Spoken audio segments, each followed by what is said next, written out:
reset biến tần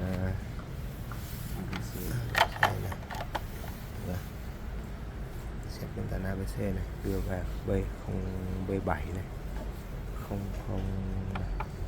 Đó, đưa lên thành 9 này nha. 9 ấn enter này nha. Enter như này, bên 19 enter nó sẽ hỏi là ok này. Đó, sau đấy tắt nguồn này.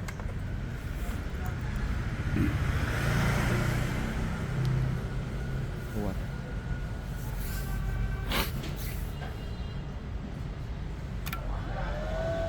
đưa về nhà sản xuất này. Bật nguồn này, màn hình nó sẽ hiển thị là A01. Thì lúc này nó hỏi là khởi động lên, nó hỏi A01 này, A01 là tương đương với A01 factory reset này. Thì lúc này ta phải ấn free stop to reset, tức là ấn nút stop trên đây để xác nhận việc reset hay không. Đó, là xong. Cái này là xong rồi. Và biến tần này luôn luôn chạy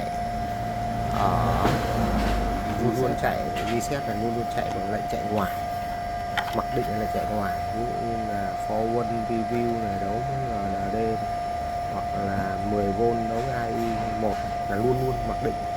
Đó. Còn nếu ta muốn cài nó về chế độ chạy trên bàn phím này, thì ta bấm vào menu này, vào P6 này, P6 này,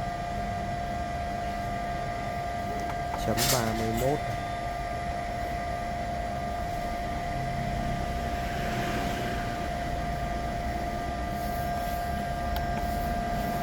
Và B6.31 này.